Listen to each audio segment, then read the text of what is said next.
आम्हालाही आमच्या मुलासाठी त्याच्या इक्वल मुलगी पाहिजे होती. तुमची मुलगी जे करते ना हे तर कोणतीही कामवाली बाई करू शकते. ज्या पोराले घरवाली न कामवालीतला फरक समजत नाही ना. नमस्कार नमस्कार. या घर शोधायला काही त्रास तर नाही झाला ना? ओ नाही नाही, काही त्रास नाही. पत्ता बरोबर असला का नाही का आरामातच पोहोचते ना माणूस. हो बरोबर बोलले तुम्ही. या चला. प्रियाची आई, अगं जा प्रियाला घेऊन ये. हो हो आणतो. ही आमची मुलगी प्रिया. अगं उभी काऊन आहे? बस ना बस. आणि हा आमचा मुलगा आहे अक्षय, इंजिनिअरिंग फर्स्ट इयरला आहे. अरे वा वा, कोणती ब्रांच आहे? काका माझी मेकॅनिकल ब्रांच आहे. आणि प्रियाचं काय एज्युकेशन झालंय? एज्युकेशन अजून सुरूच आहे का कुठे जॉब वगैरे पण करते? नाही, आमची प्रिया कुठे जॉब वगैरे करत नाही, ती घरीच कपडे शिवते. असं का? हे पण चांगलं आहे. एज्युकेशन सोबत सोबत साइड बिझनेस पण. माझ्यासाठी पण देशील का एखादी ड्रेस शिवून? हो नक्की देईल. वा नारायणराव, आम्हाला तर तुमची मुलगी आवडली बा. या जमान्यातली असून सुद्धा एकदम साधी आणि सरळ आहे. हो आणि दिसायला किती सुंदर आहे. अशीच गुणी आणि सुंदर मुलगी पाहिजे आम्हाला आमच्या मुलासाठी. हो एकदम बरोबर बोलली तू. बरं नारायणराव, आमच्याकडून तर हा रिश्ता एकदम पक्का समजा बा. आता फक्त तुम्हीच सांगा, तुम्हाला आमचा मुलगा पसंत आहे का नाही? तसं नाही म्हणायचं तर काही कारणच नाही. तुमचा मुलगा एवढा शिकलेला आहे, एवढ्या चांगल्या जॉबवर आहे आणि वरून खूप संस्कारी पण आहे. अजून काय पाहिजे आम्हाला? हो अन पेमेंट पण लय चांगला आहे. 25,000 रुपये पगार आहे याचा. आणि इन्सेंटिव्ह अजून वेगळंच राहिलं. बस आता तुम्ही एक वेळा तुमच्या मुलीला विचारून घ्या. नाही त्याची काहीच गरज नाही. आमच्या मुलीची पसंत काही आमच्या वेगळी नाही. अच्छा, मग तर हा रिश्ता एकदम पक्काच झाला म्हणा. आणि हे पहा ताई, आम्हाला हुंडा बिंडा काही नाही पाहिजे बा. आम्ही हुंड्याच्या एकदम खिलाफच आहो. ना आम्ही आमच्या मुलीसाठी हुंडा दिला, ना तुमच्या मुलीसाठी हुंडा घेऊ.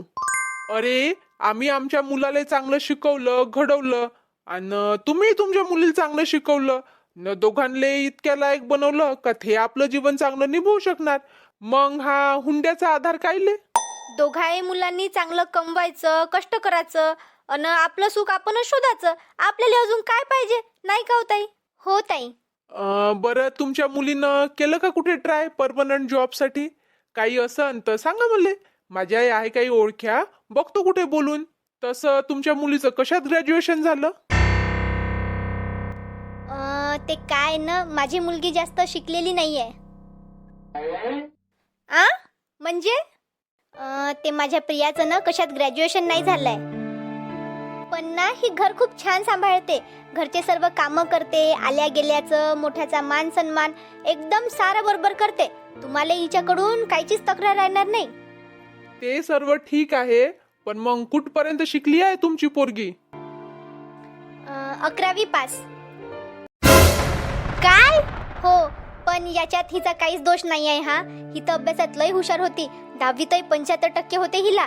पण जेव्हा ही 11वीत होती तेव्हा आमच्या घरचे हालात असे झाले का नाईलाजानं मायाप्रियाले शाळा सोडा लागली आणि हिले समोर येऊन घरची सारी जिम्मेदारी निभवा लागली. तुम्ही आज जे हे घर पाहून राहिले, या घरच्या वस्तू पाहून राहिले, हे सर्व हिच्यामुळे आहे. एवढंच नाही तर माया पोराचं शिक्षण, यांच्या आणि माया गोळ्याची काळजी, सर्वांना वेळेवर जेवण, चहा, नाश्ता, डब्बा सर्व हेच पाहते. मी तुम्हाला अशी ठणठणीत उभी दिसून राहिली ना, ते फक्त न फक्त माया पोरीमुळंच. तसं म्हणाले गेलं तर मी हिची आई आहे, पण मागच्या 7-8 वर्षापासून हेच साऱ्या घरची आई बनून आहे. आता तुम्हीच सांगा, जर हे आपल्या आईच्या घरासाठी, माहेरसाठी एवढं सारं करू शकत असन तर आपल्या सासरच्यांसाठी, आपल्या स्वतःच्या घरासाठी किती काय काय करन. हे पहा ताई, आम्हाला तुमच्या सर्व गोष्टी मान्य आहे. तुमची मुलगी गुणी आहे याच्यातही आमची काही शंका नाही आहे. पण आमच्या घरची सून 11वी पास, माझ्या मुलाने M.Com केलं आहे म्हटलं, आणि तेवढंच नाही तर बँकेत क्लर्क आहे, आणि त्याच्यासाठी फक्त 11वी पास पोरगी, असं कसं? हो, पण डिग्री म्हणजे सर्व काही नाही ना. आपलेपणा, घराले घरपण, या पण गोष्टी काही असते ना. आणि या सर्व गोष्टी मायापुरीत अशा ओसंडून भरल्या आहे. पण आजच्या काळात डिग्रीज खूप काही असते, म्हणूनच सांगून राहिलो तुम्हाला. आता हा रिश्ता काही जुळू शकत नाही. आता तो जमाना थोडीच राहिला का एकटा माणूस कमवायचा न सारं घर चालायचं. आता तर दोघं कमवत असले तरी महिन्याच्या शेवटी हात रिकामेच राहते. ओ भाऊ, पण माई पोरगी करण नाही ऍडजस्ट. घरात 1 रुपया आला ना तर ते 12 आणतच घर चालवन. पहा ताई, वाईट गिन काही मानू नका, पण आम्हाला असं तोलून मोलून जगाची सवय नाही आहे आणि नाही माझ्या मुलाले आहे. माझ्या मुलाचे काही स्वप्न आहे, त्याला त्याच्या बरोबरीची पोरगी पाहिजे. पण इथं तर ना डिग्री आहे ना नोकरी. नुसतं शिलाईचं काम करून घर चालते का? शिलाईचं काम काय आहे, आज आहे तर उद्या नाही. पण हा, शिलाईच्या कामात जर मोठा कोर्स गिन केला असता, मोठं काय दुकान असतं तर गोष्ट वेगळी होती. पण हे वेटाळ्यातल्या 4 लोकांचे कपडे शिवून मिळून असे कितीकच पैसे मिळत असन. अन एक खरंच सांगतो, तुमची मुलगी ना माझ्या मुलाच्या लेवलची नाही आहे. का बोलल्या तुम्ही? हे पहा, तुम्ही शब्द थोडे पाहून वापरा. तुम्हालाही पोरगी आहे हे विसरू नका. आम्ही काही चुकीचं बोलत नाही आहो. आम्हालाही आमच्या मुलासाठी त्याच्या इक्वल मुलगी पाहिजे होती, पण इथं तर काहीच मॅच नाहीये. बस, लय झालं तुमचं. अगं निर्मला, जाऊ दे ना. थांबा हो तुम्ही, बोलू द्या मले. आपल्या मुलीची किंमत ठरवणारे हे वय तरी कोण? मानलं माई पोरगी जास्त शिकलेली नाही, मानलं तिच्याकडे खूप काही मोठ्या डिग्र्याही नाही, मानलं ती घरासाठी खूप मोठ्या पैशाची नोकरीही करत नाही, पण घर जोडायला येते तिला. आणि ती जे काही कमावते ना ते फक्त न फक्त या घरासाठी, स्वतःसाठी तर साधा 1 रुपयाही खर्च करत नाही. अरे, सूर्य उगवायच्या आधीच मायापोरीचा दिवस उगवतो न सूर्य मावळला तरी तिचं काम काही संपत नाही. सकाळचा नाश्ता, दुपारचं जेवण, रात्रीचं जेवण, धुणे भांडे अन सोबत शिलाईचंही काम, एवढं सारं ते न थकता न काही म्हणता एकटीच करत राहते. अन एवढंच का तर दुसऱ्याचंही काही काम आलं असन तर त्यालाही ते कधीच नाही म्हणत नाही. भावाचं शिक्षण, वडिलांचा डब्बा, माया गोळ्या, औषध सर्वांवर तिचं लक्ष असते. तिच्याशिवाय तर या घरचं एक पानही हालत नाही. इतकं सगळं करूनही सच्चाई तर काही बदलत नाही ना. का तुमची मुलगी साधी 12वी पास नाही येते. आणि मला नाही पाहिजे कोणतीच हाऊसवाईफ. मला माझ्यासारखी शिकलेली जॉब करणारी मुलगी पाहिजे. अन तुम्ही हे जेवढं सांगून राहिले ना तुमच्या मुलीचं, हे सर्व तर कोणतीही साधी हाऊसवाईफ करू शकते. त्याच्यात काय एवढं? 1 मिनिट, कोणतीच हाऊसवाईफ कधीच साधी नसते, ती नेहमी खास असते. तुम्ही मोठे सांगून राहिले जॉब करता. कोणता जॉब?